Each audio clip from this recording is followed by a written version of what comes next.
Buenas noches, grupo 4A, diapositiva en pantalla, por favor.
Muy bien, vamos a continuar con la clase. Estamos analizando las principales funciones de la capa 2 del modelo OSI, la capa de enlace de datos. Entre las funciones principales que hemos mencionado, como recordarán, hemos dicho está control de flujo, justamente la que tenemos en pantalla. Otra de las funciones que se realiza aquí en la capa 2 está la de control de errores. Está control de acceso al medio, que ya le hemos venido comentando desde un principio. Y también es importante hablar sobre el direccionamiento MAC, dado que en esta capa lo que se maneja son las direcciones físicas, que enseguida vamos a profundizar. Dentro de lo que es el control de flujo de datos, es una función importante por lo que dijimos, porque evita de que un canal se sature, evita de que el transmisor sature al receptor en caso de que el receptor no tenga la capacidad para poder procesar toda esa información que está recibiendo. Porque de no haber este tipo de control, el receptor puede saturarse y finalmente puede existir un colapso en lo que es el sistema de transmisión. Es decir, toda la información no va a ser procesada, va a permanecer ahí al ser recepcionada y finalmente en el mismo medio de transmisión podría estar colapsando todas las señales que están siendo enviadas. Entonces, para eso existe un mecanismo que regula lo que son las transmisiones de datos a manera de poder controlar un flujo relativamente llevadero, si vale el término, para que no se sature el canal. Bien, vamos a continuar entonces con el grupo 4A, analizando las principales funciones de la capa de enlace de datos. Adelante, grupo 4A, por favor. Ok, ingeniero. Muy buenas noches a todos. Continuando con la exposición de la anterior clase del jueves, voy a continuar con las características generales. En esta parte vemos las características generales necesarias para el control de flujo que funcionen correctamente. La primera característica es la sincronización. La sincronización significa que tanto el emisor como el receptor deben trabajar coordinadamente para seguir el mismo ritmo durante la transmisión de datos. Si el emisor transmite demasiado rápido y el receptor procesa lentamente, pueden ocurrir errores, pérdidas de paquetes o saturaciones.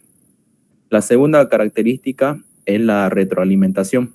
Aquí el receptor envía mensajes de confirmación llamados ACK para avisar que los datos llegaron correctamente. Gracias a estos mensajes, el emisor sabe si puede continuar enviando información o si necesita retransmitir algunos datos. Luego, la tercera característica es la gestión de buffer. El buffer funciona como una memoria temporal donde se almacenan los datos mientras son procesados. Esto es importante porque ayuda a manejar grandes cantidades de información sin perder los datos. En la imagen podemos observar cómo estos elementos trabajan para controlar el flujo de la información dentro de con estas tres características. También podemos notar que el objetivo principal es mantener una transmisión bien organizada y eficiente. Gracias a estas características podemos lograr una comunicación más estable, más rápida y más segura. Siguiente diapositiva. Bueno, protocolos de control de flujo. Los protocolos son métodos o algoritmos que regulan cómo se transmiten los datos dentro de una red. La frase principal indica que estos protocolos controlan cuándo y cuánto se pueden enviar y si es exactamente su función principal. En la imagen podemos observar diferentes protocolos porque cada uno tiene una forma distinta de manejar la transmisión de información. Algunos protocolos priorizan la seguridad y otros priorizan la velocidad o la eficiencia. Por ejemplo, algunos protocolos verifican constantemente si los datos llegaron correctamente. Luego otros permiten que varios paquetes al mismo tiempo para así aumentar la velocidad. Y otros se enfocan en evitar la congestión de la red. Gracias a estos protocolos se evita la pérdida de datos y se mejora la estabilidad de la comunicación. Entre los protocolos más importantes tenemos la de parada y espera, ventana deslizante, repetición selectiva y control basado en la congestión. Todos estos métodos nos van a ayudar a mejorar el rendimiento y el funcionamiento de las redes. A continuación voy a seguir hablando sobre el protocolo de parada y espera que he mencionado en la siguiente diapositiva. Ya, protocolo de parada y espera. Este es uno de los métodos más simples y básicos dentro del control de flujo. La imagen representa claramente cómo funciona este protocolo, donde primero el emisor envía una trama o paquete de datos, después de enviarlo se detiene completamente y espera una confirmación del receptor. Esa confirmación se llama ACK y sirve para indicar que los datos llegaron correctamente. Solo después de recibir el ACK, el emisor puede continuar enviando la siguiente trama. En la imagen podemos observar el proceso que es de enviar, esperar y confirmar. La principal ventaja de este protocolo es que es bastante seguro porque cada paquete se verifica individualmente, pero también tiene una desventaja muy importante que es que puede ser muy lento, especialmente cuando hay redes grandes, porque el emisor pasa mucho tiempo esperando respuestas antes de continuar enviando la información.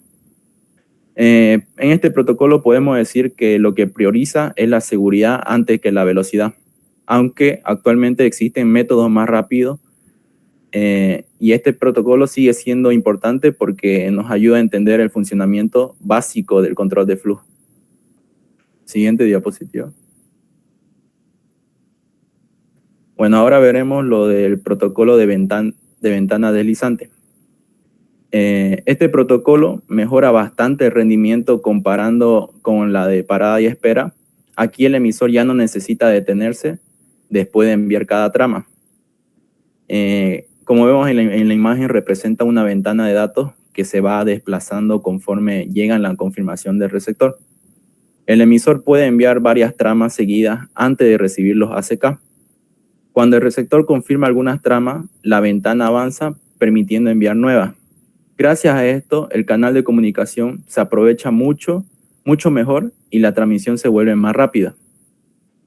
En la imagen también podemos observar cómo varias tramas viajan simultáneamente entre el emisor y el receptor.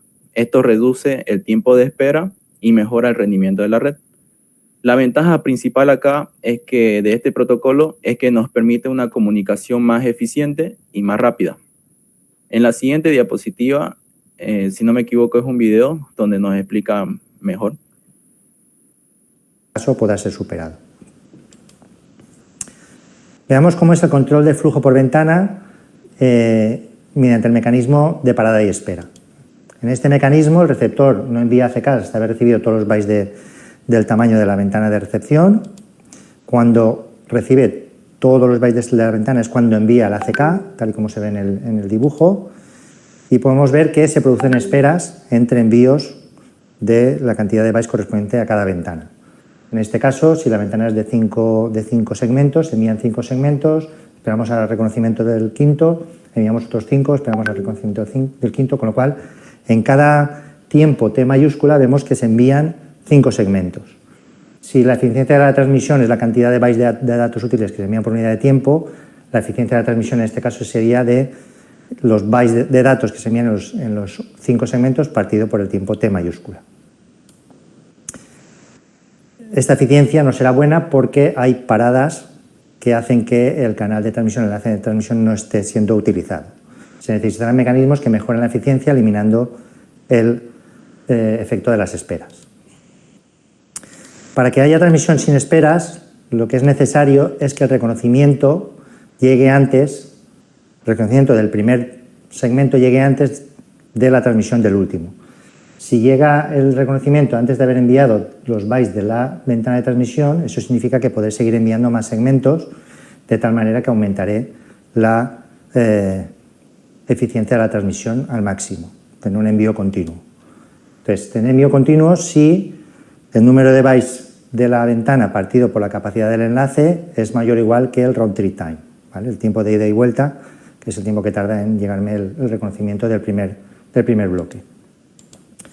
Para maximizar eficiencias, evitar esperas, podemos trabajar con ventanas de tal manera que se envíen ACKs antes de recibir todos los bytes correspondientes al tamaño de su ventana de recepción. Podemos trabajar con lo que se denominan ventanas deslizantes o sliding windows. Supongamos el ejemplo de la figura siguiente, ¿vale? Tenemos un emisor en la parte derecha, un receptor en la parte izquierda. Vamos a suponer que estamos en la fase de transferencia de datos y que vamos a enviar el equivalente a 9 bloques de datos. Vamos a suponer que el tamaño máximo de cada bloque de datos son 1000 bytes, que vamos a enviar ACKs cada vez que se reciba un segmento y que el tamaño de la ventana de recepción del receptor es de 3000 bytes, es decir, sería el equivalente a 3 bloques de datos. Entonces, cuando empieza la transferencia, la ventana de transmisión serían los 3 primeros bloques de datos, se envía el primer segmento llega al otro extremo y este reconoce. Si el segmento es de 1000 bytes, el reconocimiento indicará que estará esperando recibir a partir del 1001 byte, con lo cual, cuando llega el reconocimiento, la ventana de transmisión se puede correr 1000 bytes, con lo cual podríamos enviar hasta el cuarto bloque, sin esperar reconocimiento.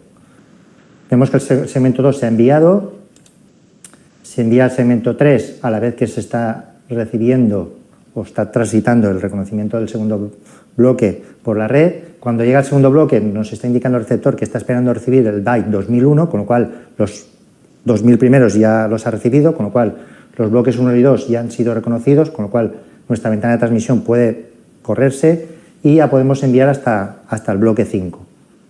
Y así sucesivamente. Podemos ir cambiando la ventana cada vez que recibamos un reconocimiento. En este objeto habrás aprendido a describir cómo se realiza el control del flujo mediante el uso de ventanas deslizantes para maximizar la eficiencia de la transmisión en una conexión de datos.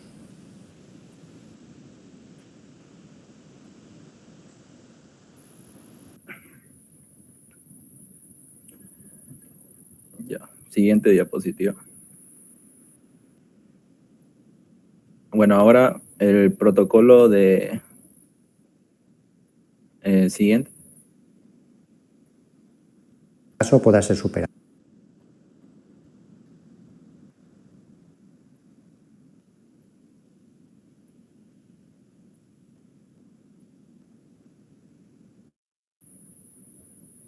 Toca el protocolo de repetición selectiva. Caso pueda ser superado. Ya. Continuando con la exposición, protocolo de repetición selectiva. En esta imagen nos representa cómo algunas tramas llegan correctamente, mientras otras presentan errores durante la transmisión. A diferencia de los otros protocolos, aquí no es necesario retransmitir toda la información. Solamente se vuelven a enviar las tramas dañadas o perdidas. Por eso se llama repetición selectiva. La ventaja principal es que ahorra tiempo y ancho de banda, porque evita retransmisiones innecesarias. En la imagen podemos observar cómo ciertas tramas son aceptadas y otras son rechazadas para contener los errores.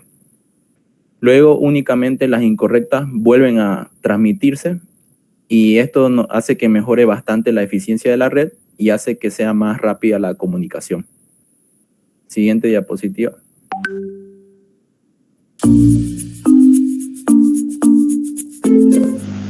El protocolo Go-Back-N permite llenar el conducto, pero tiene pegas, como por ejemplo que puede retransmitir de manera innecesaria una gran cantidad de paquetes.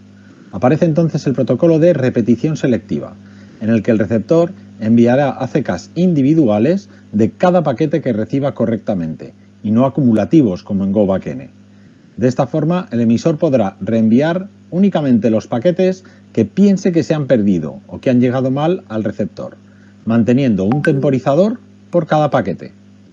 En recepción, también tendremos que tener un buffer para ir almacenando los paquetes que no lleguen en orden y poder así entregarlos a la capa de aplicación en cuanto rellenemos ese hueco.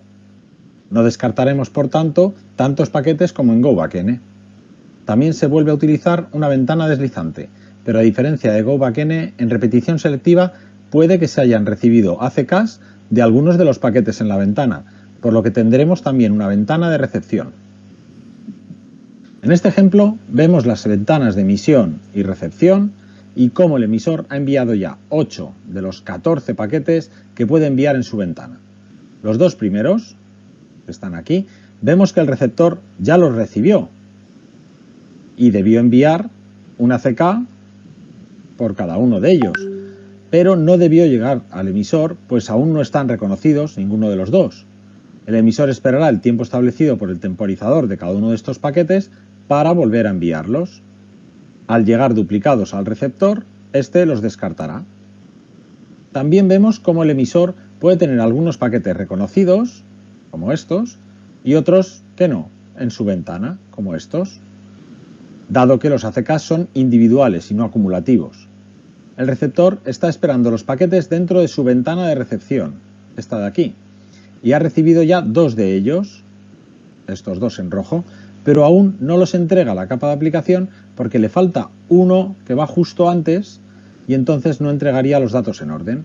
En cuanto llegue este paquete, moverá la ventana de recepción al siguiente paquete no reconocido y seguirá esperando.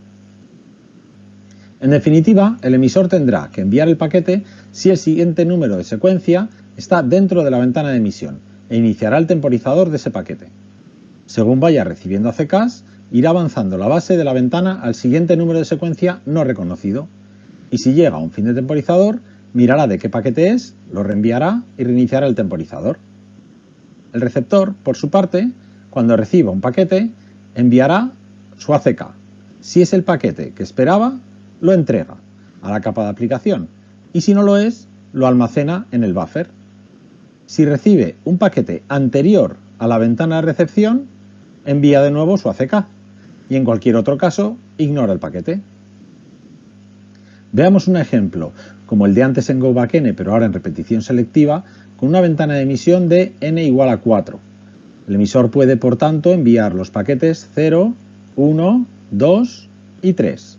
El receptor, según va recibiendo estos paquetes, va desplazando su ventana de recepción, como vemos aquí, y haciendo ACKs individuales de cada uno de ellos. Así, cuando le llega el 3, el GoBackN hacíamos un ACK 1, que era el último paquete recibido correctamente. Pero ahora en repetición selectiva se hace un ACK 3, porque el ACK es individual. El emisor, a su vez, según vaya recibiendo estos ACKs, irá moviendo su ventana de emisión y enviando nuevos paquetes, el 4, el 5. Cuando el temporizador correspondiente al paquete 2, que como vemos se ha perdido y por tanto el emisor no ha recibido su ACK, pues cuando ese temporizador finaliza, el emisor reenviará únicamente ese paquete, que es el que detecta que se ha perdido. Y cuando reciba correctamente su ACK, aquí, pues podrá por fin mover la ventana de emisión que tenía bloqueada. Pero en repetición selectiva podemos tener un problema, dependiendo de cómo elijamos los números de secuencia y el tamaño de ventana, ya que podríamos confundir estos dos casos que vamos a ver. Supongamos una ventana de 3 paquetes y 4 números de secuencia. En el primer caso, más arriba, se envían los 3 paquetes que permite la ventana, el 0, el 1 y el 2. Y el receptor los recibe de forma correcta, por lo que va avanzando su ventana de recepción, esperando ahora al final los paquetes 3, 0 y 1. Si se pierden los 3 ACKs, cuando el temporizador del primer paquete finaliza, el emisor lo reenviará, el paquete 0, y el receptor pensará que se trata de este nuevo paquete 0 que está esperando. dentro de su ventana de recepción. Y realmente es una retransmisión de uno que ya tiene, que es el primer paquete 0. El receptor va a ser, por tanto, incapaz de diferenciar esta situación de la que figura más abajo, donde se ha perdido el paquete 3 y el que llega sí que es el paquete 0 nuevo, este. Este problema se da por la falta de sincronización entre la ventana del emisor y la del receptor, dado que la ventana del receptor puede avanzar mucho más deprisa que la del emisor. Por lo tanto, para no confundir paquetes nuevos y antiguos con el mismo número de secuencia, aquí se preguntaba qué relación debe haber entre el rango de los números de secuencia y el tamaño de la ventana. Pues bien, se necesita que la ventana tenga una longitud máxima, el n máximo, tiene que ser igual al rango de los números de secuencia partido por 2.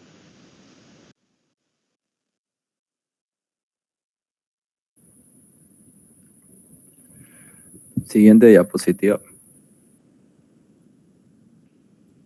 Bueno, en esta diapositiva voy a hablar sobre el control basado en la congestión. La congestión ocurre cuando demasiados dispositivos intentan transmitir información al mismo tiempo y la red empieza a saturarse. La imagen nos representa justamente una gran cantidad de tráfico circulando dentro de la red. Podemos observar donde muchos paquetes de datos van viajando simultáneamente y eso simboliza el exceso de información. Aquí podemos compararlo con el tráfico vehicular que hay en la ciudad, que cuando hay pocos autos el tráfico avanza normalmente, pero cuando hay demasiados autos intentan usar la misma avenida al mismo tiempo y se produce un embotellamiento y todo esto se vuelve más lento. En las redes ocurre algo muy parecido. Si demasiados dispositivos transmiten datos al mismo tiempo, la velocidad disminuye y pueden producirse pérdidas de paquetes o retrasos. El control de congestión se encarga de regular la cantidad de información que circula por la red para así evitar estos problemas. En la imagen también nos ayuda a entender cómo el sistema intenta organizar el flujo de datos para que haya para mantener una comunicación más estable. Y gracias al control de congestión se evita la saturación de la red, se mejora la velocidad de transmisión, se reduce pérdida de información y se mantiene una comunicación más eficiente. Este tipo de control es muy importante en redes grandes y en Internet, donde millones de dispositivos se comunican constantemente. Siguiente diapositiva. Bueno, en esta diapositiva voy a hablar más que todo sobre el protocolo de TCP, que significa protocolo de control de transmisión. El TCP es uno de los protocolos más importantes y más utilizados en Internet porque nos permite una comunicación confiable entre dispositivos. Johan, esa parte la quitamos porque el protocolo TCP también tiene control de flujo, pero funciona a nivel de capa 4. Eso es a nivel de capa de transporte. Recuerden que tienen funciones parecidas, pero con un enfoque diferente, ¿no? Cuando hablamos a nivel de capa 2, tanto el control de flujo como el control de enlace se realiza a nivel de área local, a nivel de dispositivos que están conectados en un mismo entorno local. Sin embargo, a nivel de capa de transporte también hay control de flujo y también hay control de errores, pero se realiza para dispositivos que están remotamente conectados. ¿Ya? Entonces, para que no nos confundamos, es un enfoque diferente. Mismas funciones, pero en un entorno diferente. ¿Ya? Pasamos esta diapositiva y van a quitar esta diapositiva del archivo y la vuelvan a subir. Nada de TCP en esta capa. Siguiente. Ya. Protocolo basado en la congestión de SCP. En esta imagen nos representa aplicaciones en tiempo real como videollamadas, transmisión de voz, streaming o juegos en línea. El DSCP es diferente de TCP porque no retransmiten los datos perdidos. Por eso se considera un protocolo no confiable. Sin embargo, si utilizamos el control de congestión para evitar que la red se sobrecargue. La razón por la que el DSCP no retransmite información es porque fue diseñado para aplicaciones donde la velocidad es más importante que corregir todos los errores. Por ejemplo, durante una videollamada no importa si es demasiado perder 1 o 2 paquetes pequeños, porque la conversación puede continuar normalmente. Pero si en el sistema se detuviera constantemente para recuperar datos perdidos, el video se congelaría y la comunicación sería más lenta. Esta imagen nos representa justamente una transmisión continua y rápida de información multimedia. También podemos observar cómo el protocolo prioriza mantener la fluidez de la comunicación. La ventaja principal del DSCP es que mantiene una transmisión más rápida y más estable en aplicaciones en tiempo real, aunque la desventaja es que algunos datos pueden perderse durante la transmisión. Siguiente diapositiva. Bueno, ahora voy a hablar sobre el control de errores. Durante la transmisión de datos pueden ocurrir muchos problemas debido a varios factores, como pueden ser el ruido eléctrico, las interferencias, fallas físicas, saturación de la red o problemas en el medio de transmisión. El control de errores se encarga de detectar y corregir esos problemas para asegurar que la información llegue correctamente al receptor. Si no existiera control de errores, podrían dañarse archivos, cortarse videollamadas o perderse información importante. Dentro del control de errores existen varios métodos importantes, como es el FCS, el ARQ, el CRC y el código de Hamming. Todos estos métodos nos ayudan a mejorar la confiabilidad de la comunicación y gracias al control de errores se logra una transmisión más segura y más estable. Siguiente diapositiva.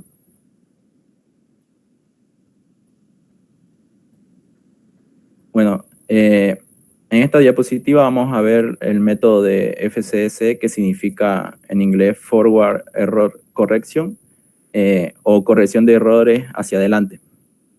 En esta imagen nos muestra cómo antes de enviar la información se agregan bits extras llamados redundancia. Estos bits adicionales permiten que el receptor pueda detectar y corregir ciertos errores sin necesidad de pedir nuevamente los datos. También nos ayuda a entender cómo los datos viajan acompañados de información extra de seguridad. Esto es muy importante porque evita retransmisiones y hace que las comunicaciones sean más rápidas.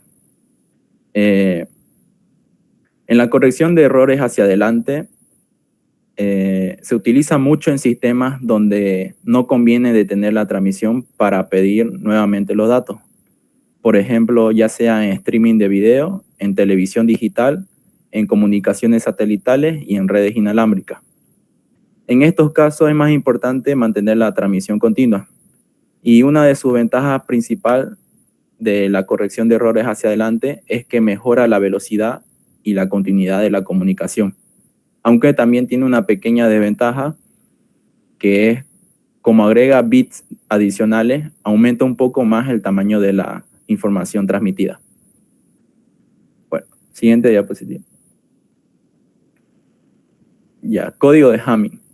En esta imagen nos representa cómo se añaden bits de paridad dentro de los datos transmitidos. Estos bits especiales sirven para detectar y corregir errores. El código de Hamming es uno de los métodos más conocidos dentro de la corrección de errores, donde uno puede corregir un error y detectar hasta 2 errores simultáneamente. En la imagen podemos observar cómo ciertos bits ocupan posiciones específicas para controlar la información. También vemos cómo el sistema utiliza redundancia controlada para identificar errores dentro de los datos. Este método es muy utilizado ya sea en sistemas digitales, memoria RAM, redes de comunicación, equipos electrónicos. La ventaja principal del código Hamming es que puede corregir errores automáticamente sin necesidad de retransmitir información. Gracias a esto se puede mejorar bastante la confiabilidad de los datos transmitidos. En la siguiente diapositiva vamos a ver un video donde explica más a fondo lo que es el código Hamming. Ahí dele paso un ratito al video, vamos a contextualizar para que se entienda qué es lo que vamos a ver a continuación. Una de las funciones principales de la capa de enlace de datos justamente es control de errores, lo que estaba comentando el compañero. Lo podemos clasificar en dos tipos. El primero es el control de errores hacia adelante, que es el que estamos viendo ahorita, que viene a ser el Forward Error Correction. Y el otro es el control de errores hacia atrás, que en realidad sus siglas en inglés dicen otra cosa, ¿no? Automatic Repeat Request, requerimiento automático de repetición. A ver, para que contextualicemos. Este primero que estamos viendo, que es, no lo quites, déjela ahí la diapositiva, por favor. Este primero que estamos viendo, el Forward Error Correction, como nos comentaba el compañero, pero para complementar un poco más la información, se trata de un control de errores que hace que se prepara la información que se va a enviar. Dentro de esa trama que se va a enviar se contiene el dato original, la información que se está enviando, pero además se le agrega algunos bits que van a ayudar a calcular la integridad de los datos. Enseguida van a entender por qué. Entonces, se introduce todos estos bits al medio de transmisión, se hace el envío, se recepciona, en el otro lado ya el receptor recibe todos esos bits, y lo que hace es sacar todos los bits que corresponden a la información, pero además con los bits adicionales que vienen a ser los de control de errores, hace una verificación si la información llegó bien o no. ¿Cómo lo hace? Bueno, para saber si es que los datos llegaron bien o no, lo que hace es hacer unos cálculos que enseguida vamos a ver en el código de Hamming. Entonces, ¿qué es lo que va a hacer? Dos cosas hace el código de Hamming. El código de Hamming va a detectar si existe o no existe un error, primer lugar. Segundo lugar, si es que sí existe un error, entonces el receptor lo que va a hacer es arreglarlo ahí mismo. Lo que va a hacer es verificar dónde está el problema y cambia el bit. Si bien el problema ha cambiado, debería ser un 1, pero llegó un 0, bueno, hace la inversión directamente y con eso el mismo receptor lo corrige el error. Entonces, ¿qué significa esto? Que el receptor no va a pedir una retransmisión de información, no va a ocupar ancho de banda, simplemente lo va a solucionar en el mismo receptor.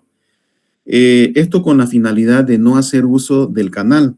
Muchas veces el canal de transmisión, el ancho de banda, no es muy amplio, que digamos, entonces algunos sistemas de transmisión no se pueden dar el lujo de poder retransmitir información. Y no estamos hablando de un bit o un paquete de 8 bits, estamos hablando de cantidades enormes de información. Entonces, si el canal va a estar ocupado con retransmisiones, se va a ralentizar el canal, va a estar ocupado el ancho de banda y finalmente la transmisión completa de la información se va a hacer muy lenta. Por ejemplo, en transmisiones de señales satelitales, especialmente en sistemas antiguos, ¿no? Porque antiguamente teníamos canales con ancho de banda muy reducido, ¿verdad? Ancho de banda viene a ser la capacidad de transmisión, ¿no? La relación de cantidad en un determinado tiempo, por eso es kilobit por segundo, por ejemplo. Estamos hablando de cantidad relativo a un tiempo determinado que es segundo, por ejemplo, ¿no? Entonces, eso es ancho de banda. Entonces, el ancho de banda, cuando es muy reducido, no se puede permitir el pedir reenvío de información. Como por ejemplo, les decía, ¿no? Señales satelitales, las antiguas, más que todo, actualmente ya los anchos de banda son más amplios, pero existe este método en el cual, lo repito para que se acuerden, no se puede permitir, no se puede dar el lujo de pedir reenvío. Entonces, para no pedir reenvío de información cuando se verifica que hay un error, lo que hace es corregirlo en el mismo receptor. Y eso se hace mediante el código de Hamming. En cambio, el Automatic Repeat Request, que es el otro control de error que vamos a ver a continuación, lo que hace es enviar la información, lo mismo, también prepara la trama, en la cola de la trama le coloca los bits para que el receptor verifique, y ya se le envió el mismo procedimiento. Pero el receptor, lo mismo, recibe, verifica, saca los datos que son correspondientes o los bits que son correspondientes al control de errores, hace algunos cálculos que enseguida vamos a ver de qué se trata eso, y lo que hace en este caso, si detecta que hay un error, el canal sí va a pedir retransmisión, por eso es control de errores hacia atrás, porque vuelve hacia atrás, vuelve al transmisor, vuelve a pedirle de que se reenvíe la información. Esto es muy utilizado, especialmente en canales cuyo ancho de banda es muy alto. Por ejemplo, en fibra óptica. En fibra óptica se puede dar uno el lujo de pedir un reenvío de información, o muchos, ¿no? No hay ningún problema. Obviamente existen algunos mecanismos para lo que es el control de la tasa de errores. Si la tasa de transmisión de errores es muy elevada, entonces también hay que reconfigurar el canal. Ya eso es otro tema, ¿no? Pero más o menos para que lo vayan enfocando. Entonces, el primero, el Forward Error Correction, lo que hace es arreglarlo en el mismo receptor porque no se puede permitir el reenvío de información. El segundo es el Automatic Repeat Request o corrección de errores hacia atrás, porque sí se puede permitir la retransmisión. Ahora, ¿cómo funciona esto? Porque es interesante ver de que el receptor recibe el conjunto de bits y cómo va a saber, en primer lugar, cómo sabe que hay un error. Segundo lugar, cómo sabe dónde está el error. Eso nos lo muestra el código de Hamming. Quiero que presten mucha atención porque hay que hacer ciertas iteraciones. Se arma un paquete, se hace algunas iteraciones, se calcula un conjunto de bits de los datos originales, pero también se introducen unos bits de control. Así funciona el código de Hamming. Presten mucha atención, agarren bolígrafo y hoja porque esto es importante que lo entendamos. Ya vamos a hacer un seguimiento y vamos a despejar todas las dudas que surjan. Si es posible, amplíelo un poquito más. Bueno, estamos ya al tope, ¿no? De la diapositiva. Ya, vamos. Bueno, que yo aquí lo tengo bastante reducido. Lo voy a quitar esto. Denme un segundito. Vamos a hacerle un buen seguimiento. Todo el mundo alístese para ver bien la diapositiva. Ya. Atentos. Veamos la diapositiva y vamos a ir explicando paso a paso cómo es que funciona el código de Hamming. Ya, está bien. De momento está bien. Haga lo que lo pise ahí. Está bien, dele más para arriba. Dele más para arriba que se amplíe esto. Sí, bien. Así lo vamos a ver mejor. Ya luego lo acomodamos. Listo, proyectamos y comenzamos. Adelante.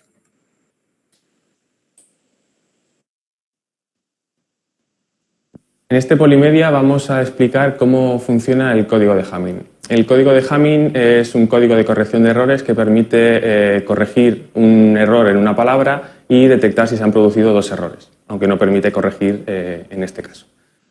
El código de Hamming en la práctica se implementa mediante matrices, como veremos en la práctica, pero es posible hacer una representación mecánica del código mediante unas tablas, ¿vale? Que va a ser lo que vamos a ver aquí. La idea general del código de Hamming es introducir unos bits de redundancia y distribuirlos de una cierta forma a lo largo de la palabra, de forma que si se producen errores podamos corregir. La nomenclatura general que se usa es expresar el tipo de código de Hamming en concreto que queremos usar con dos números entre paréntesis, donde el primero indica el número de bits totales y el segundo el número de bits que llevan información. Haciendo la resta podemos sacar el número de bits de paridad. Bien, la forma mecánica de hacer el algoritmo del código de Hamming sería con una tabla como la que vemos, en la que por comodidad presentamos las posiciones en binario, ¿vale? Las posiciones empezando en 1, ¿vale? Llegando hasta el final. El número final de bits viene indicado por el código de Hamming concreto, ¿vale? En este caso será el 11.7, con lo cual tenemos 11 bits, de los cuales 7 llevan información y 4 son de paridad. Bien, lo primero que tenemos que hacer es ver dónde van los bits de paridad y dónde van los bits de datos. Los bits de paridad van en las posiciones que son potencia de 2, ¿vale? Como expresa aquí. Entonces, en el 1, en el 2, 4 son bits de paridad y los huecos que quedan en medio los rellenaremos con los datos. La forma de proceder con el algoritmo, de hacer la codificación, es muy sencilla. Simplemente rellenamos la palabra original de datos, ¿vale? Que la tenemos, en este caso es esta, ¿vale? Sería la palabra a codificar, a proteger frente a errores que fuera. La situamos en los bits que son de datos, ¿vale? Una vez tenemos la palabra de datos, para formar la palabra código, la palabra que incluye la paridad, tenemos que calcular los 4 bits de paridad. Para ello, para calcular el primer bit de paridad, bajaremos, ¿vale? A esta fila los bits que tengan el bit menos significativo a 1, ¿vale? Como es el primer bit de paridad, el bit menos. Ya, antes que empecemos con las iteraciones, lo primero que tenemos que entender es cómo armar esa tabla. El error, es decir, el ejemplo viene dado por un enunciado el cual establece entre paréntesis dos números. El primer número indica la cantidad total de bits que se van a enviar, todos los bits. tanto datos como también bit de paridad. Aquí se trabajan con dos tipos de bits, los bits de datos y los bits de paridad. Los bits de datos vienen a ser los bits que corresponden a la información del usuario. Exactamente los bits de la información del usuario.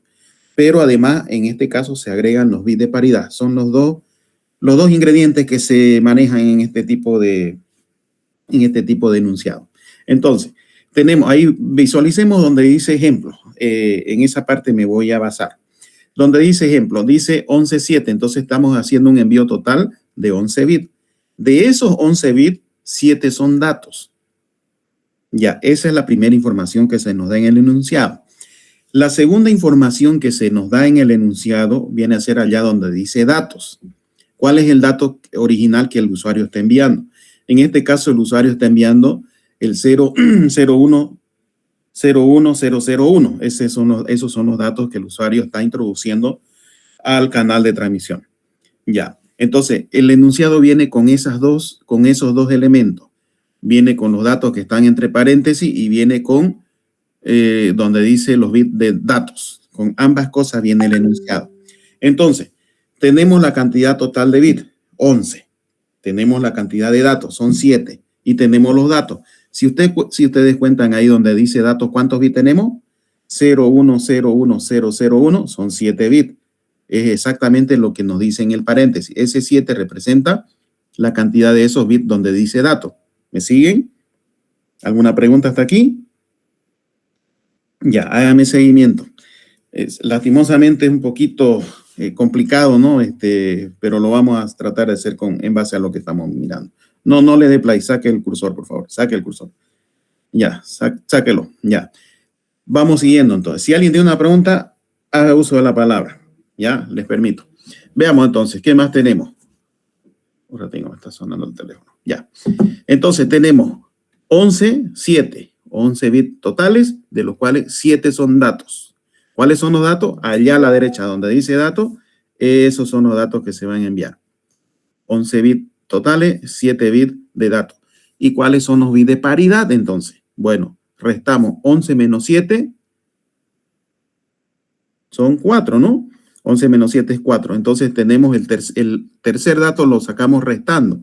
Si del total de bit 11 estamos mandando 7 bits de datos, entonces el restante son paridad. Así es como se obtiene la cantidad de bits de paridad. Entonces tenemos que son 11 bits en total, son 7 bits de datos y son 4 bits de paridad.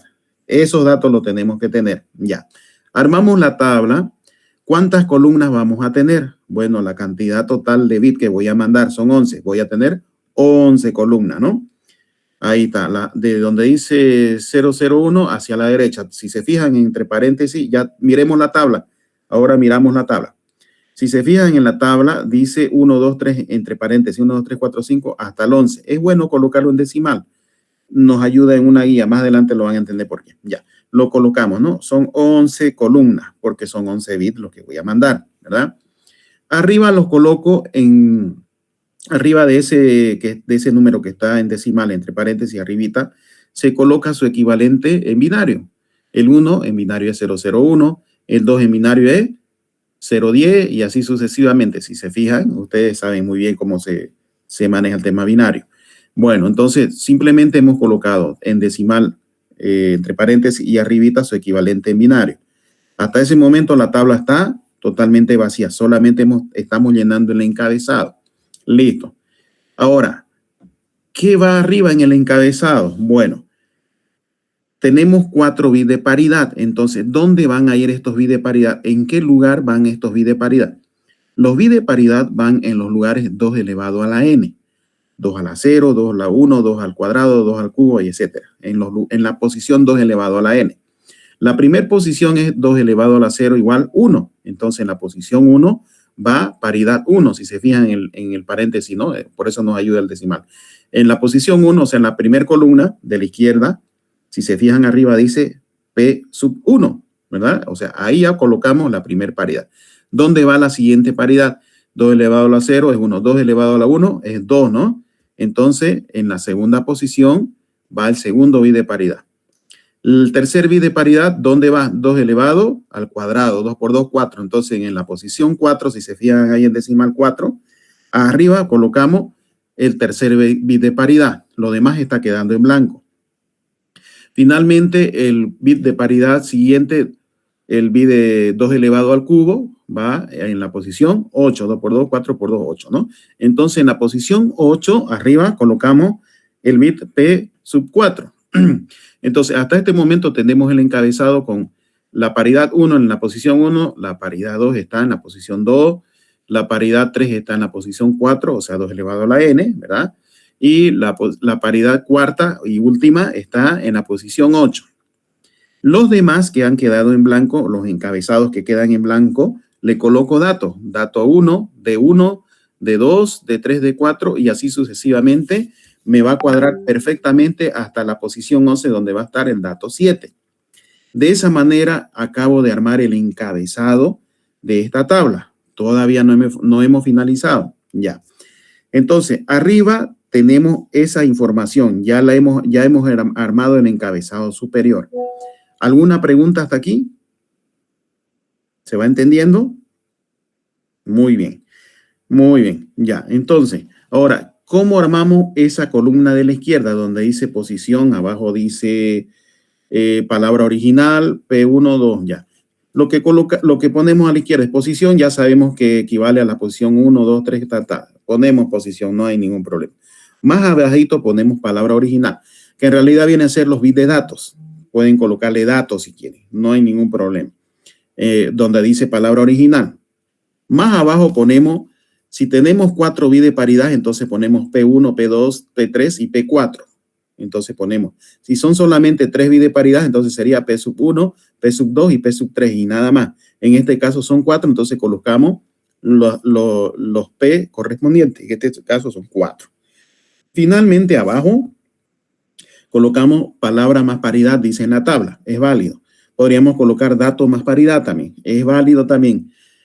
Bueno, es que de acuerdo al idioma que se habla allá, ponen palabras. Nosotros pondríamos dato más paridad, por ejemplo. Es válido, no hay ningún problema. Cuestión de terminología nada más.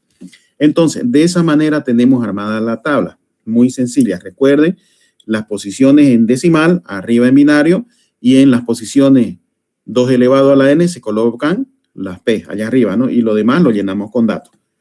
Hasta este momento tenemos la tabla ya armada. ¿Alguna pregunta? Ya, muy bien. Ahora, ¿qué es lo que sigue? Como ya tenemos la tabla armada, fíjense allá donde dice datos 0101 001. Esos datos, esos bits, los colocamos en la tabla. El primer dato es el 0, el dato 2 es 1, el tercer dato, o sea, el dato sub 3, D3, que viene a estar en la columna 6, ¿verdad? Sería, es el tercer dato, 1, 2, 3, sería un 0. Luego el siguiente, el dato, ¿cuál viene a ser? 1, 2, 3, 4. El dato 4 viene a ser 1. Y así sucesivamente. Entonces, lo único que hacemos en este caso es copiar allá de arriba donde dice dato, esos bits los vamos poniendo cada uno de estos bits en el lugar que le corresponde en la tabla. Es una copia nada más. Nada más que eso. Entonces, a partir de aquí ya empezamos a hacer la primera iteración. Pero hasta aquí ya está armada la tabla y ya están copiados los datos. ¿Alguna pregunta? ¿Se va entendiendo, no? Perfecto. Entonces, ¿cómo hacemos la primera iteración? Atentos a las iteraciones porque vamos a hacer 4 iteraciones. Es muy facilito. Presten atención. Es demasiado fácil y es muy mecánico esto. No tiene más ciencia. Entonces, ¿qué es lo que vamos a hacer? Vamos a hacer las 4 iteraciones para que al final tengamos los datos, que ya los tenemos desde un principio, pero necesitamos saber cuáles van a ser los bits de paridad. No lo hemos calculado. Vamos a calcular cuáles son los bits de paridad par en este caso. Enseguida vamos a ampliar un poco esa información. Bueno, hagamos la primera iteración. Dele play. Vamos a ver las 4 iteraciones y luego lo aplicamos. Significativa 1, ¿vale? Por eso ponemos aquí los números de la posición en binario, para que nos sea más cómodo ver los bits. Entonces, este bit tiene el último bit de posición a 1, con lo cual lo bajamos, ¿vale? Es un 0, pues lo bajamos. Este también es un 1, lo bajamos. este no, es un 0, entonces no lo bajamos, este sí, ¿vale? Y vamos bajando así todos los bits de paridad que tienen la posición del bit menos significativo a 1, ¿vale? Y ahora calculamos la paridad. Como tenemos, bueno, siempre trabajamos con paridad par, como tenemos 3 unos, para tener paridad par habrá que añadir un 1, ¿vale? Con lo cual ya tenemos calculado el primer bit de paridad. Para el siguiente bit de paridad hacemos igual, bajamos los bits que tengan el segundo bit de la posición a 1, ¿vale? En este caso este. Ya, antes que nos confundamos con la siguiente iteración. ¿Qué es lo que hicimos en la primera iteración? Lo que se toma en cuenta es el bit menos significativo, se llama. Es decir, estoy hablando de la fila arriba donde dice posición, donde está entre paréntesis 1, 2, 3, 4, están enumerados. Y más arriba está en binario, perdón, ¿verdad? Ahora, miramos nosotros a ese número que está en binario de los datos. Solamente miramos los datos, porque es en base a los datos que vamos a trabajar. Ya, el bit menos significativo de esos conjuntos de bits, por ejemplo, en dato 1, dato 1 tenemos 001, porque está en la posición 3, ¿verdad? En la posición 3 en binario es 0011, ya. El bit menos significativo, o sea, el último en la derecha, si está en 1, entonces palabra original se copia más abajo. Entonces, palabra original se copia donde está en dirección de P sub 1 en esta primera iteración. Nos vamos al dato 2. El bit, ahí justo donde está el cursor en la imagen, ¿no? Dato 2. El último bit de 0101 está en 1. Si está en 1, entonces el dato donde dice palabra original lo copiamos abajo, al inmediato más de abajo. Nos vamos al dato sub 3, o sea, en la posición 6, el siguiente a la derecha. En esta posición 6, el último bit de la derecha ¿está en 1? No está en 1, si se fijan, ¿no? 0110 dice, en la posición 6, arriba dice 0110. Como está en 0, entonces ese bit de datos no se va a copiar abajo. Se deja en blanco. Vamos al siguiente dato. El último bit de la derecha, en la posición 7, su último bit en binario, ¿está en 1? Sí está en 1. Entonces, de palabra original, copiamos ese bit hacia abajo. Vamos a la posición 9. El último bit de ese dato, ¿está en 1? Sí, está en 1. Entonces, palabra original la copiamos abajo, en dirección de la fila P1. Vamos al último a la derecha, posición 11. En su binario, en binario dice 1011. El último a la derecha está en 1, sí está en 1. Entonces, ese bit de datos lo copiamos más abajo. De esa manera, hemos copiado solamente los datos que corresponden cuyo último bit o el bit menos significativo está en 1. Solamente eso lo copiamos abajo. Si está en 0, no copiamos nada. Ahora, ¿cómo calculamos este bit de paridad? Contamos. ¿Cuántos bits en la fila P sub 1, por si acaso nos enfocamos, ya? En P sub 1, fila P sub 1. ¿Cuántos bits hemos bajado que están en 1? 1, 2, 3, porque el 0 no cuenta. 1 más 0 es 0, ¿no? 1, 2, 3 bits tenemos en 1, 3 bits en 1. Entonces, siempre tenemos que llevarlo a un número par.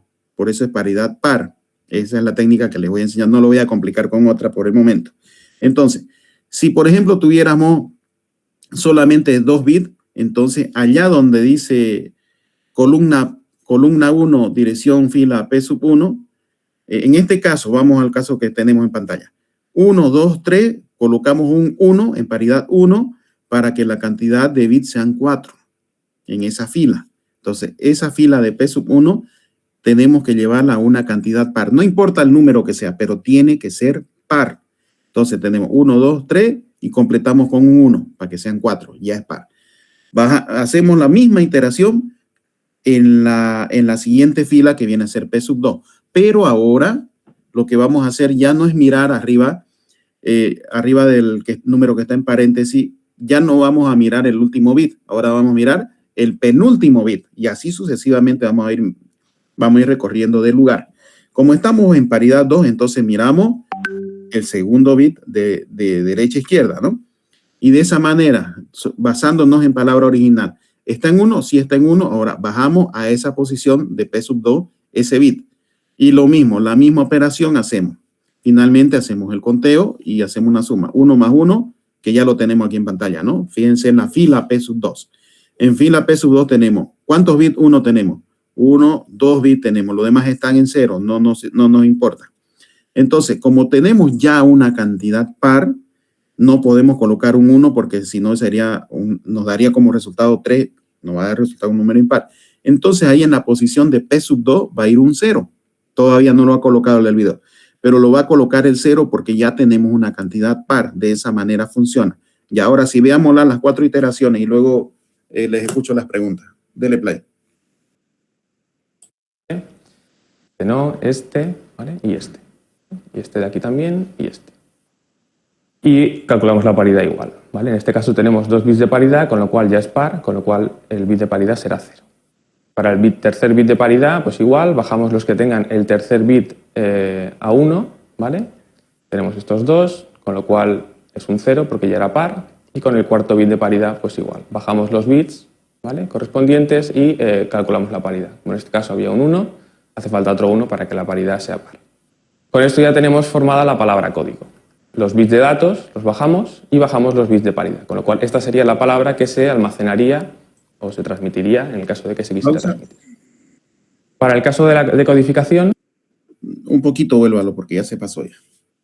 Entonces, de esa manera, va a volver un poquito ahí y de esa manera vemos de que, se cambió.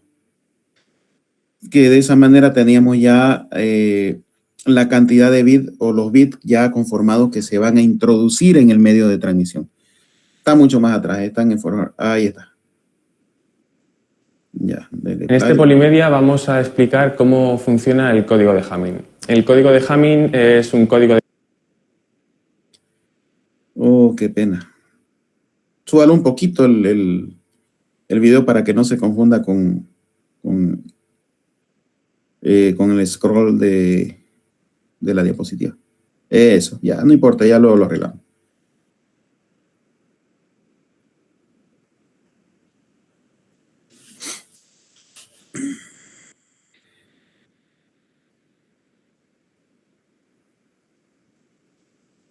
En este el bit menos significativo a 1, ¿vale? El segundo bit, tenemos 2 bits de paridad, es un 0 porque ya era par. De datos los bajamos y bajamos igual. Bajamos los bits que tengan el tercer bit a 1, ¿vale? Cuando esté en la tabla completa le da pausa. Tenemos estos dos, con lo cual es un 0 porque ya era par. Y con el cuarto bit de paridad ya tenemos formada la palabra código. En el caso de la decodificación,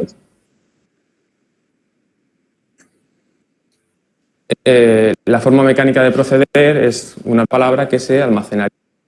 Ya, a ver, veamos entonces, ¿qué es lo que se ha hecho? Se han hecho 4 iteraciones siguiendo del bit menos significativo hacia la izquierda al más significativo. Siempre que está en 1, basándonos en palabra original, vamos bajando y vamos bajando. Y siempre vamos calculando si la cantidad de bits bajados suma un número par, entonces se coloca 0 en la fila correspondiente para la paridad correspondiente. Entonces, de esa forma hallamos los bits de paridad. Si la cantidad de unos copiados hacia abajo es par, entonces el bit de paridad es 0. Si la cantidad de bits bajados es impar, no importa el número que sea, colocamos un 1 para que lo cuadremos con un número par. De esa manera se va calculando la paridad. Entonces, si se fijan, en la columna P1 tenemos un 1, o sea, en la columna 1, ¿no? En decimal, columna 2, ahí se encuentra el P sub 2, ¿verdad? Contamos con un 0. En la columna 4, donde está el P sub 3, se nos aparece un 0 también. En la columna octava, donde está el P sub 4, hemos calculado un 1, ¿verdad? Entonces, ¿cuáles son nuestros bits de paridad? 1, 0, 0, 1. Y los demás datos continúan siendo copiados. Denme un segundito, por favor.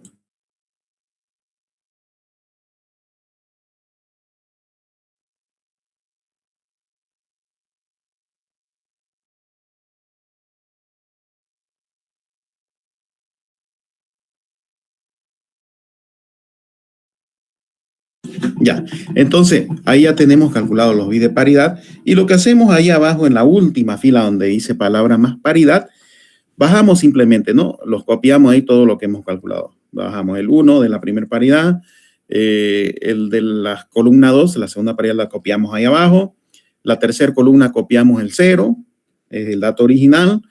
En la cuarta columna, donde está la tercera paridad, bajamos el 0 que hemos calculado. En la columna 5, donde está el siguiente dato, mantenemos el dato, lo copiamos abajo. Entonces, hacemos una combinación entre los bits de paridad que ya hemos calculado, más los datos que está enviando el usuario. De esa manera, el código de Hamming prepara toda la información que va a introducir en el medio de transmisión, ¿ya? Entonces, ¿qué es lo que sucede en la vida real? En la vida real, el transmisor hace estos cálculos, calcula lo que es la paridad, e introduce al medio de transmisión todos estos bits. Es decir, ¿qué va a introducir al medio de transmisión? Donde dice palabra más paridad, eso es lo que va a introducir el transmisor al medio de transmisor. A la antena, por ejemplo, ya, listo, lo introduce y esa antena envía 100010110001. Todos esos 11 bits los envía. Obviamente el envío es mucho más masivo, ¿no? Pero aquí, para que se entienda mejor a nivel de este cálculo inicial que estamos haciendo, este ejercicio está bien. Ya, esto es la parte del transmisor. Agarra, calcula y lo introduce al medio de transmisión. Dele play y ahora vamos a ver qué sucede en el lado del receptor. O se transmitiría en el caso de que se quisiera transmitir.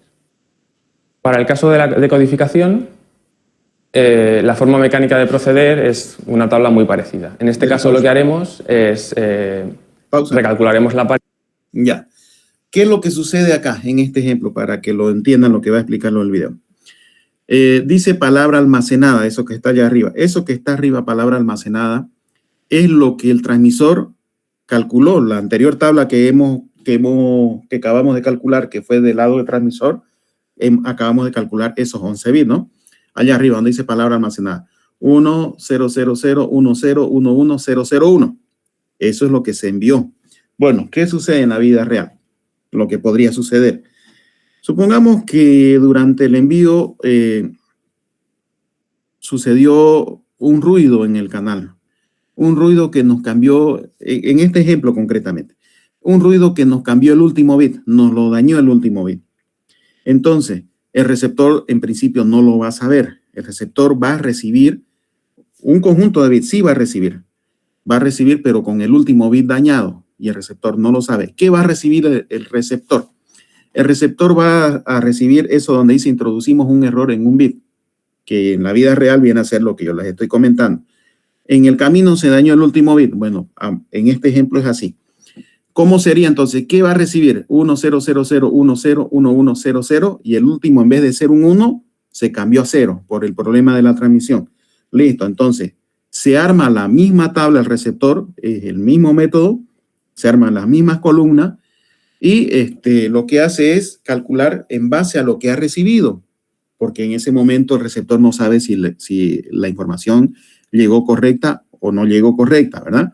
Entonces, se arma la tabla, son 11 bits, se arman las 11 columnas de los bits, difiere un poquito aquí la forma, pero en realidad es la misma tabla porque finalmente vamos a hacer una comparativa, que son las 3 columnas de la derecha. Enseguida vamos a ver de qué se trata eso. Pero bueno, tenemos las 11 columnas, está en decimal, lo mismo, arribita está en binario, y en las posiciones 2 elevado a la n colocamos los bits de paridad, exactamente igual que hicimos en la anterior.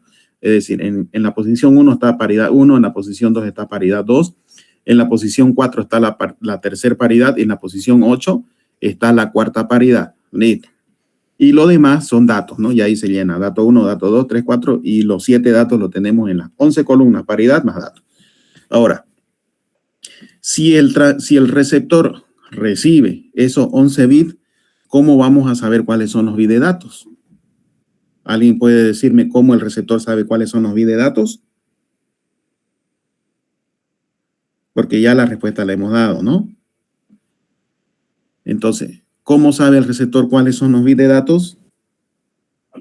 Todo lo que no son en la posición 2 a la n. Exactamente, Elías. Anótemelo, Maddox.extra para Elías. Buena respuesta. Está atento. Vargas, anota periodo, disculpa. Sí. Elías Vargas, anótale punto extra. Ya. En la posición de ese conjunto de bits que el receptor ha recibido sin saber si hay un error o no hay un error, pónganle, si ustedes quieren, ahí en la hojita, táchenlo. Los bits que están en la posición 2 elevado a la n, táchenla. De momento, ¿no? Entonces, el primer bit que viene a ser un 1, el de la izquierda, ¿no? El primer bit del recibido, o sea, el de abajo. El primer bit es dato, no es dato, ¿no? Porque está en posición 2 elevado a la n. Entonces lo tachamos. El segundo bit que viene a ser un 0, lo tachamos también, ¿no? Y así, tachamos los 4 bits, los bits que están en la posición 2 elevado a la n, el receptor los desecha, los quita afuera. Y con los bits que quedan destachados, bueno, esos son los bits de datos. Esos bits que quedan libres de ser tachados, para que más o menos sí lo entiendan, bueno, esos sí son los datos. Entonces, de esa manera el receptor identifica cuáles son los datos. Ahora, ¿qué es lo que se hace? Lo mismo que la anterior tabla, ¿no?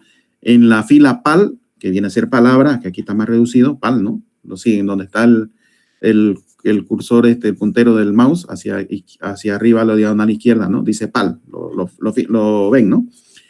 Ya. Ahí entonces lo mismo que hicimos en la anterior vez, donde está D1, D2, 3, D4 hasta la D7, todos los bits que no han sido tachados los colocamos, porque esos son los datos. Que en este caso el receptor no lo sabe, pero el dato 7 va a llegar erróneo, va a llegar un 0, pero no lo sabe todavía el receptor. Pero ya nosotros a nivel de ejemplo ya lo sabemos, obviamente, ¿no?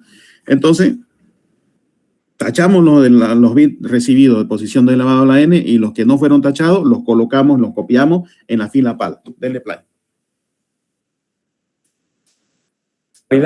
Extraeremos los bits de paridad que vienen en la palabra código y los compararemos. Si son iguales es que no ha habido error.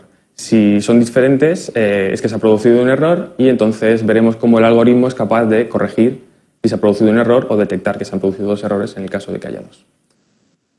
El método es muy parecido. Escribimos la palabra que recibimos, ¿vale?, en los bits de datos, ¿vale? En este caso teníamos la palabra que habíamos almacenado, que acabamos de ver en la transparencia anterior, y le hemos introducido un error en el último bit, ¿vale? El algoritmo evidentemente no sabe que se ha producido un error y simplemente recibe esto. Entonces situamos estos bits en los huecos de los datos y recalculamos la paridad exactamente igual que antes. Nos fijamos en los bits que tengan el último bit de posición a 1, ¿vale? Y esos los bajamos, ¿vale? Y miramos el número de unos. Tenemos dos unos, con lo cual ya es par, con lo cual ponemos un 0. Para el segundo bit de paridad, bajamos los que tengan el segundo bit de posición a 1, los bajamos, miramos los unos, solo hay uno, con lo cual hace falta otro 1 para tener paridad par. Igual con el tercer bit de paridad, ¿vale? En este caso nos fijamos en el tercer bit, ¿vale? Tenemos dos unos, con lo cual hace falta un 0 para tener paridad par, y para el último bit de paridad pues igual, ¿vale? Nos fijamos en el cuarto bit. Aquí son todos ceros, con lo cual un 0, ¿vale? De esta forma hemos calculado la paridad, ¿vale? La hemos calculado aquí nosotros y le comparamos esa paridad que acabamos de calcular con la paridad que nos venía en el dato que nos llegó, ¿vale? Que serían, bueno, pues eso, la primera posición, la segunda, la cuarta, etc., ¿vale? Y ahora comparamos, ¿vale? En este caso, el cálculo de paridad que hemos hecho nosotros y el cálculo que se hizo antes, que ahora nos viene almacenado, son distintas. En este caso es que se ha producido un error y lo marcaremos como un 1. Aquí igual, ha habido un error, es un 1. En este son iguales, con lo cual está bien. Y estos son distintos, con lo cual marcamos un error. Ya, muy bien. Entonces, ¿qué es lo que hace en este caso? Ahora ya, nos interesan los bits de paridad. Los bits de datos los sacamos, realizamos las iteraciones en el receptor, ¿verdad? Y el receptor calculó una serie de bits de paridad. En este caso está 0, 1, en la posición, en la columna cuarta, P sub 3 está en 0, y en la columna 8 el P sub 4 está en 0. Entonces 0, 1, 0, 0. Esos son los bits que calculó el receptor para verificar si hay error o no hay error.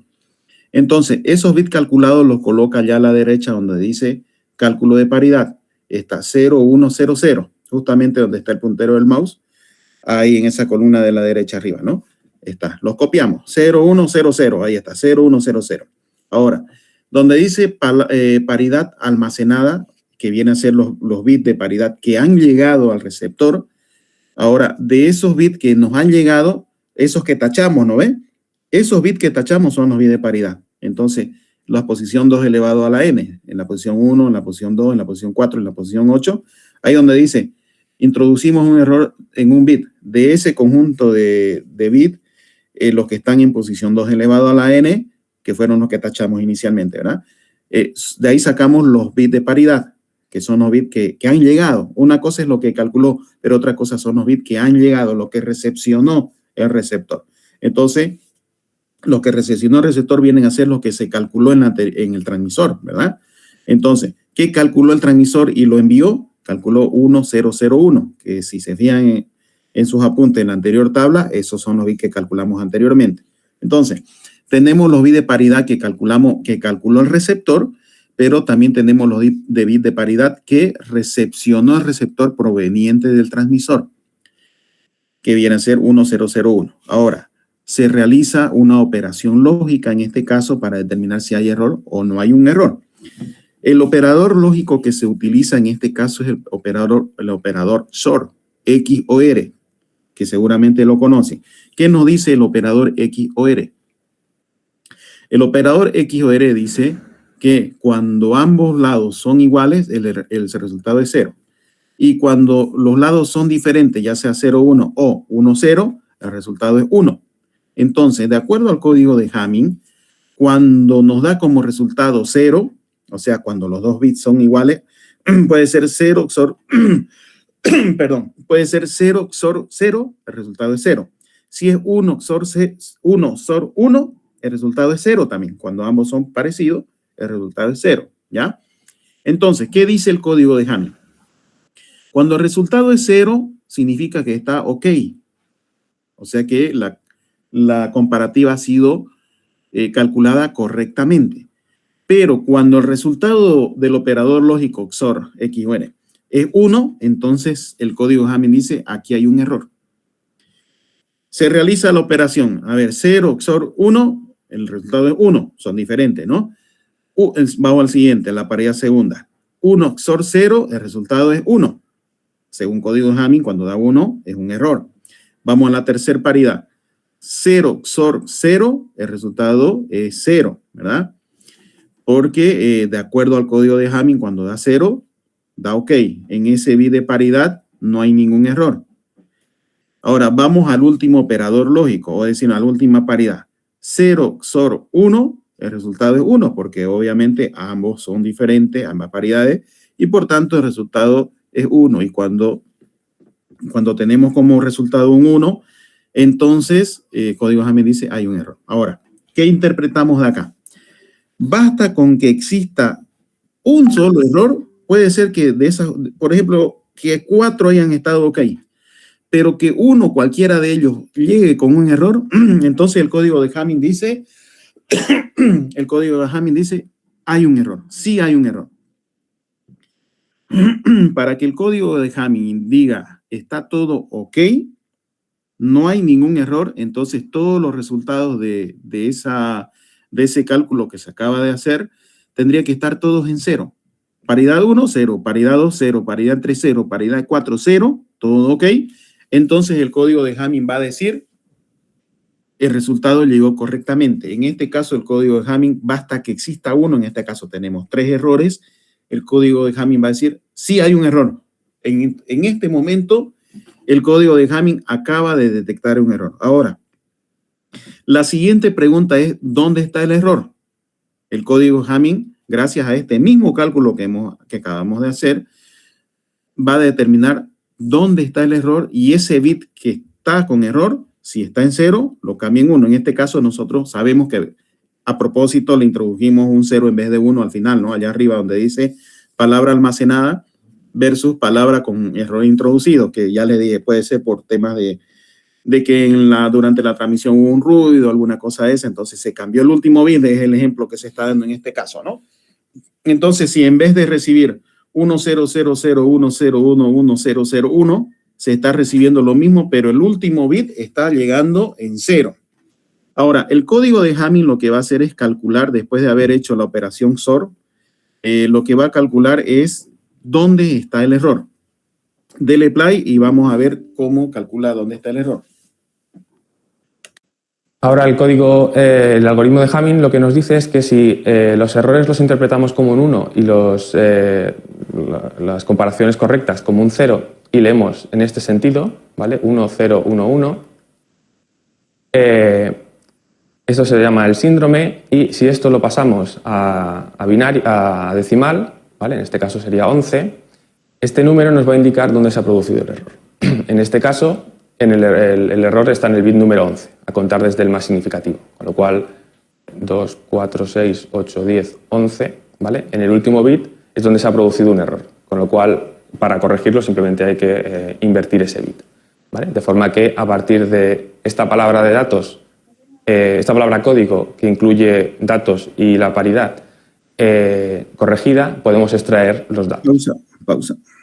Ya, aquí entonces, miren qué bonito que es este código, ¿no? Hemos realizado la operación lógica XOR, hemos hecho el cálculo. Aparentemente no tenía sentido, si basta que uno dé error, bueno, ya sabemos que hay error. No, pero hay que hacerlo el cálculo completo porque, en definitiva, también el mismo cálculo XOR nos está diciendo dónde está el error. Eso es lo interesante. Entonces, de eso que hemos calculado, de la paridad sub 1 hasta la paridad sub 4 de todos los calculados, de abajo para arriba, copiamos aquí abajo, ¿no? Está 1, paridad sub 4, como resultado da un error. Da 1, para arriba 0 y arriba 1 y más arriba 1. Entonces lo copiamos acá, 1, 0, 1, 1. Que eso llevado a decimal me da 11. Entonces me indica de que el error está en el bit 11. Justamente es ahí donde se introdujo en este ejemplo el error, ¿verdad? Entonces, ¿qué es lo que hace? Bueno, el receptor dice, yo acabo de recibir estos 11 bits y el error está en el último bit. Entonces, ¿qué me llegó en el último bit? Me llegó un 0. Bueno, lo cambio en 1.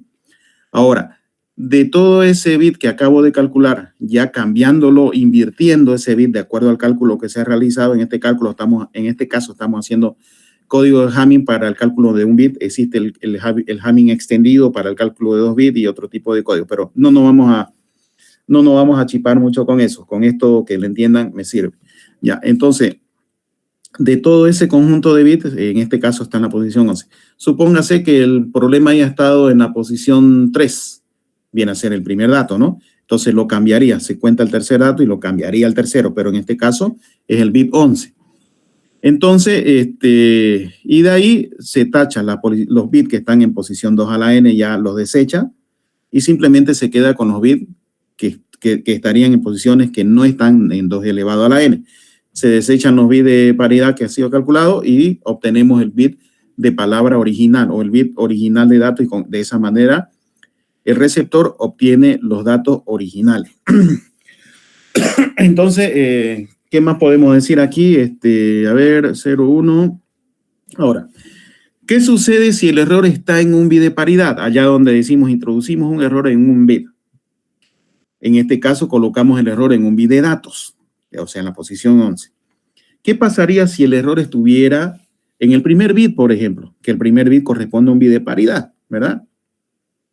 Bueno, en ese caso va a hacer el cálculo, seguramente va a dar algún error porque ya desde luego vamos a tener un cambio de paridad.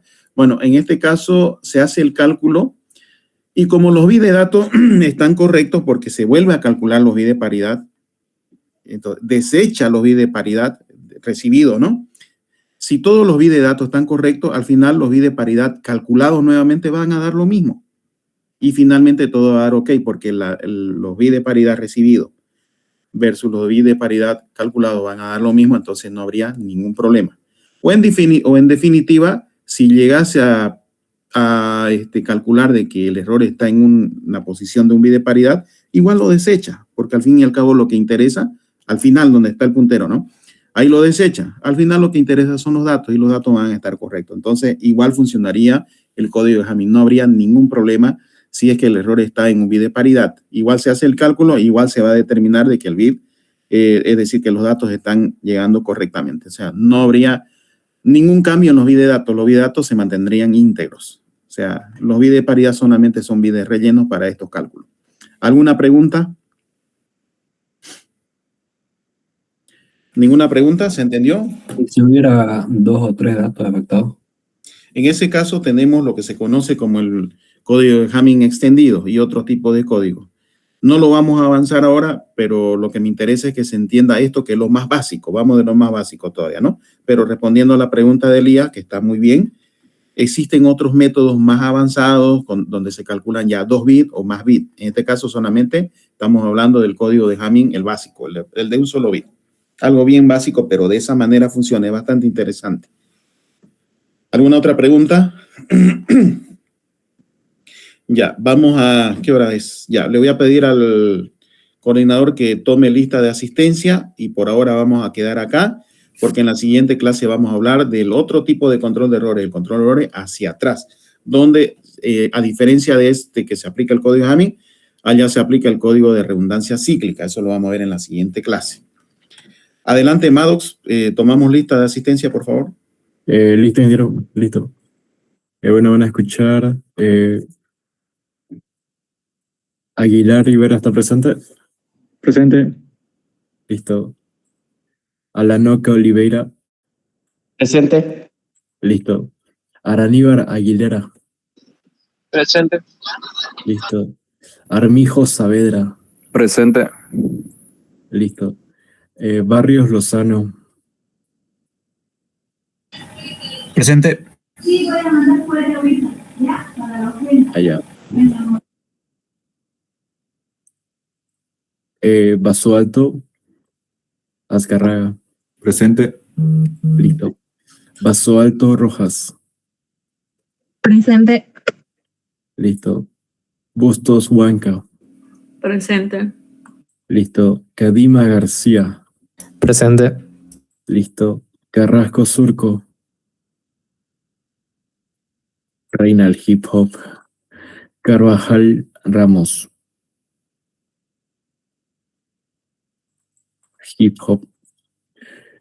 Chispas Flores. Reina del Hip Hop. Choque Benavides.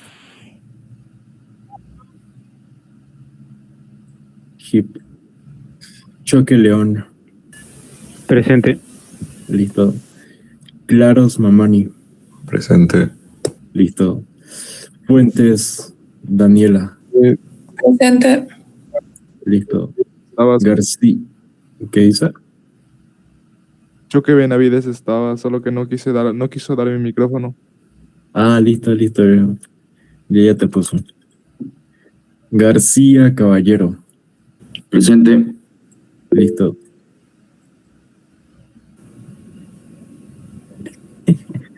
Ya, Carvajal.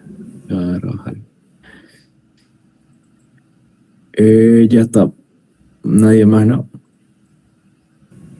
Yo disculpe, Rodrigo Blanco. Creo que no lo dije. Cristian Juárez igual, por favor. Rodrigo Blanco, no. Creo que estás al final. Sí, creo que en la otra lista, creo. Sí. ¿Quién más? ¿Alguien más? Yo más. Garnica, ¿no? A ver. Sí, pues. Garnica. García Mejía. No, Garnica Rocha. No, espera. Vamos por orden. Ya. García Mejía presente, ya está. Ahora sí, Garnica, ya sé que estás presente. Presente. Hidalgo Bruno. Presente. Listo. Wari Choque. Presente. Ya. Jaira Poma. Reina del Hip Hop. Lázaro Condori. Presente. Listo. López Hurtado. Rey del Hip Hop. Lupa Cuellar. Listo. Mamani Peña. Presente. Listo. Mendieta Albán.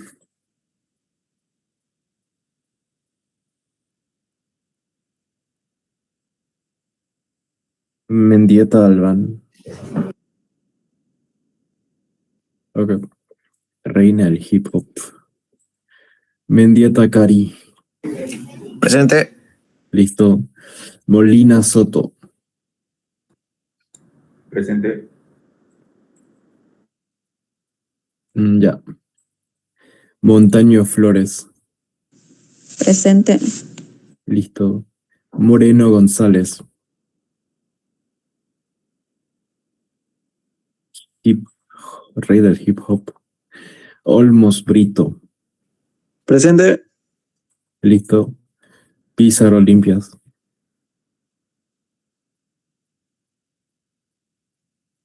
Pizarro Limpias.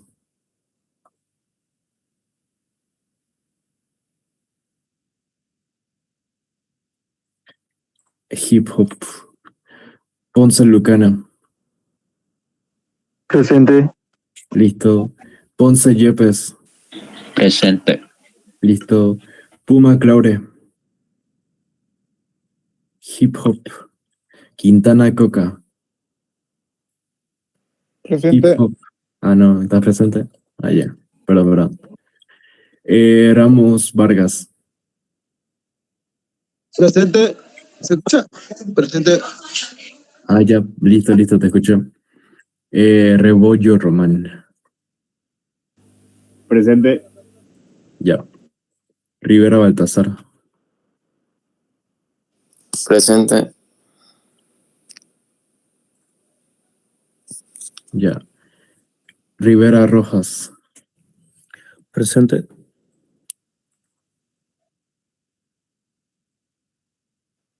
Ah, ya, listo. Rocha Jaimes. Presente. Ya está. Rodas Rivera. Presente. Listo. Rodríguez Ortega. Rey del hip hop supremo.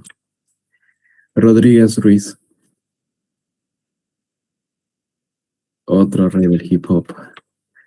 Rojas Ruiz. Otra reina del hip hop. Rojas Siles. Presente. Listo. Romero Saavedra.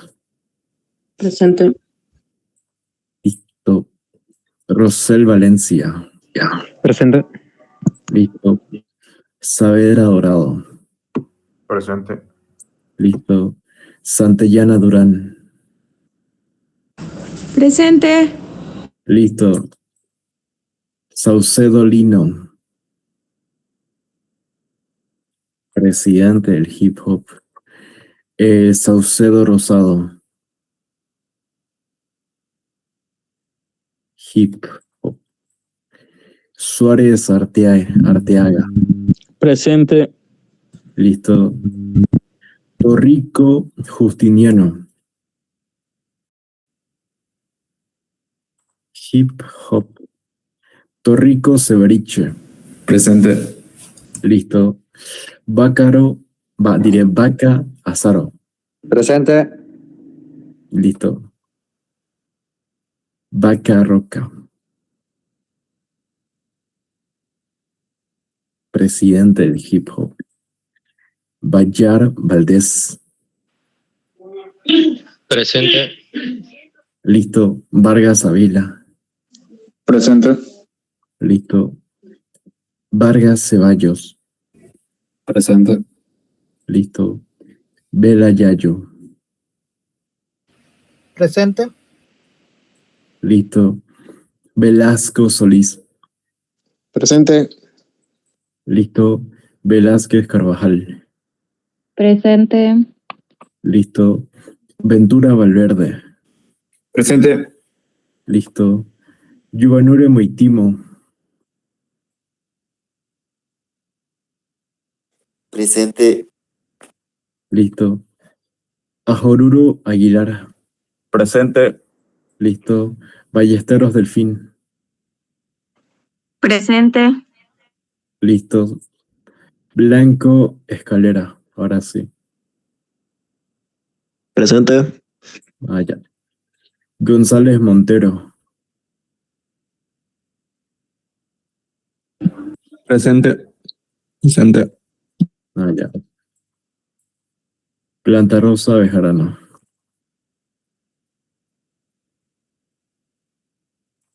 Presidente del hip hop. Listo, Indiro. Ya está. ¿Alguien faltó? Ah, a ver, voy a fijarme. Cintia Carrasco. Ya.